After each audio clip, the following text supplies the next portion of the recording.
Stairways leading to nowhere, doors that open into 3-story drops, and secret passages await on this journey through the history and hauntings of the infamous Winchester Mystery House. Let's jump right in.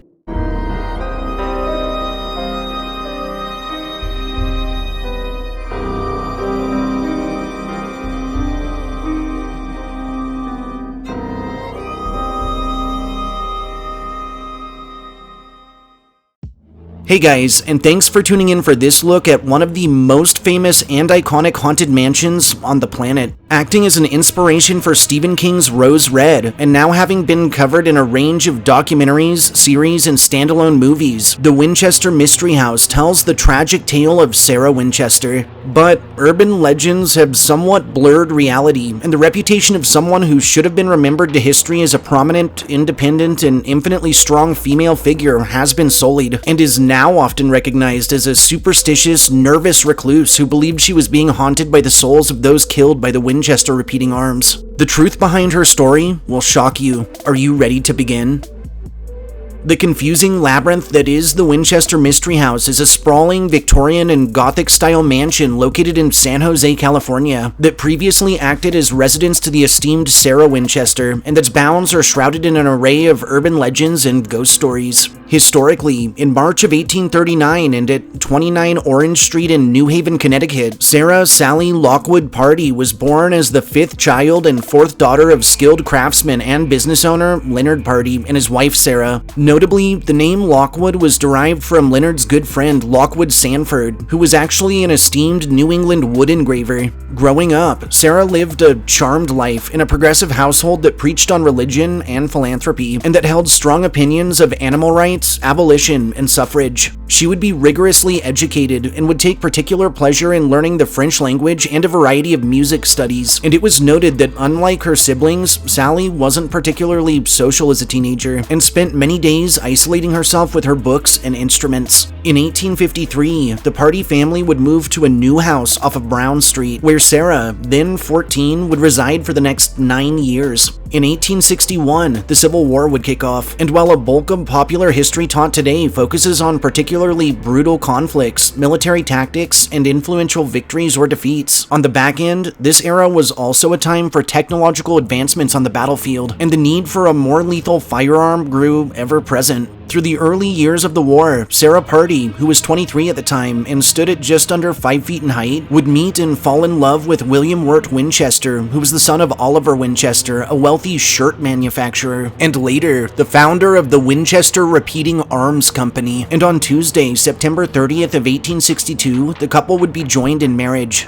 Due to building material shortages through the war, the Winchesters would reside at William's family home off of Court Street, though they would talk and dream of building their own estate off of Prospect Hill. And following the war, in 1866, construction of this dream house was started. On June 15th of the same year, Sarah would give birth to a daughter, Annie Pardee Winchester, who derived her name from William's late sister who had died during childbirth. However, sadly, this Annie would be afflicted by marasmus and would pass on within the first month of her life. The sudden death of their daughter would affect the Winchesters greatly, and they would withdraw from society for a time, choosing instead to occupy themselves with learning about architecture and design while their home was still under construction. Notably, this fascination with building styles would actually become a lifelong interest of Sarah's, and during their time in isolation together, William would also educate his wife in the arts of finance and real estate investment. The couple's dream home was finished in 1868 at approximately 20,000 square feet and boasted over 20 rooms toting marble floors, decorative fireplaces, chandeliers, large bay windows, plasterwork ceilings, and a circular front drive. But just as things were starting to get back to normal, tragedy struck.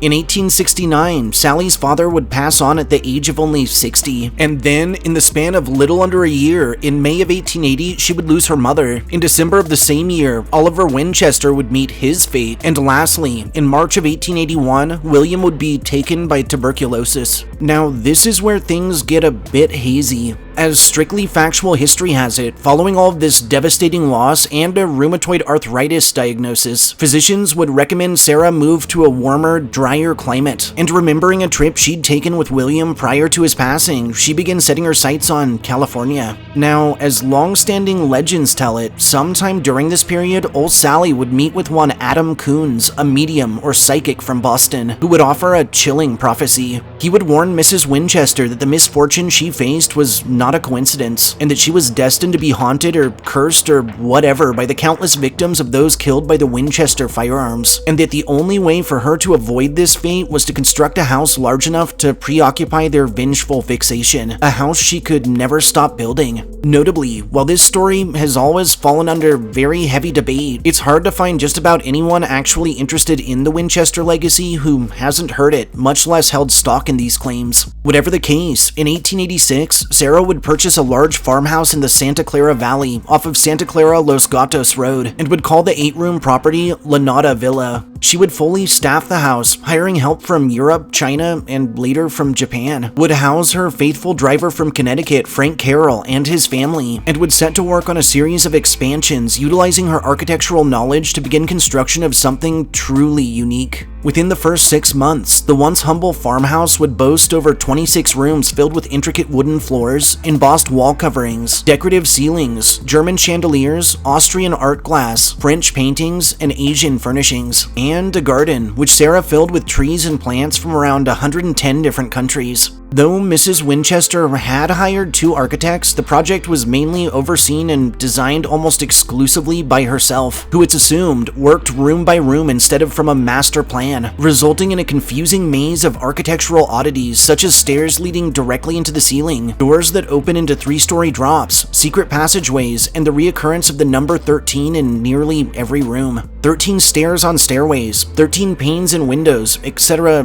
etc. Sarah also ended up adding a total of 3 stories to the original 2-story home, and even added a 7-story tower that was reportedly built, altered, destroyed, and rebuilt a total of 16 times before she was happy with it. In 1901, President William McKinley would visit the Santa Clara Valley, though Winchester would not invite him to the property. And again in 1903, President Theodore Roosevelt would follow suit, and would also not receive an invitation, with some documentations describing him actually showing up to the mansion only to have the gates locked on him. Also in 1903, Sarah's arthritis would take a turn for the worse. Her hands and feet would become disfigured, making it difficult for her to write or even get around. Unfortunately, the 1906 San Francisco earthquake would heavily damage her beloved property, knocking the entirety of the aforementioned tower to the ground, while reducing Sarah's creation to only 3 stories across the board. In 1911, Mrs. Winchester's health would seemingly improve for a time. However, by 1920, she was rarely seen leaving the house, and would shop almost entirely by mail. After spending some time at her Atherton home, in September of 1922,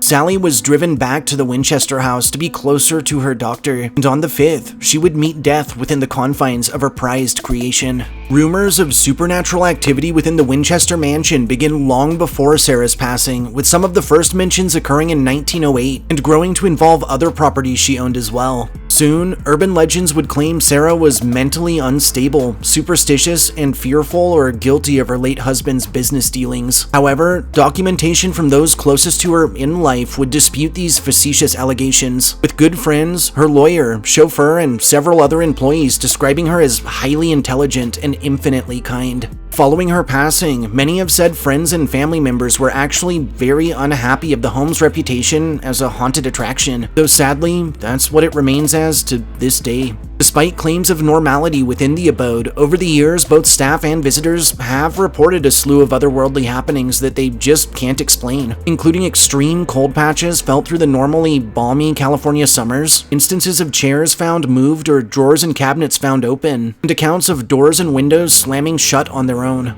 A range of prominent paranormal investigations of the estate have yielded high EMF levels, chilling EVPs, and both orbs and full-bodied apparitions captured in photography and video. video, more recently and notably of which includes a 2015 picture taken by a marketing director that appeared to include a ghostly form gazing from the second-story window over the gardens, and entities believed to be the spirits of those killed by Winchester firearms, including soldiers, outlaws, and ordinary civilians in clothing spanning the eras, have been cited. Believe it or not, the Winchester Mystery House actually boasts its own Seance Room, or Blue Room, and it's here that one of the site's most famous stories has manifested. As legend has it, every single night between the hours of midnight and 2 a.m., Sarah would lock herself in this seance room and wouldn't allow anyone else to enter. While some tales claim she used her time in the Blue Room to either communicate with the spirits of those lost to her family's firearms, to spy on the help through secret windows, or to receive future plans for the building of her mansion. And honestly, I'm not going to claim that all three of those things didn't transpire in there, but the truth about the bulk of her nightly visits is now believed to be much sadder. And in more recent times, it's been theorized that she actually entered the room in attempts to talk with her beloved William, which goes to show that true love knows no bounds.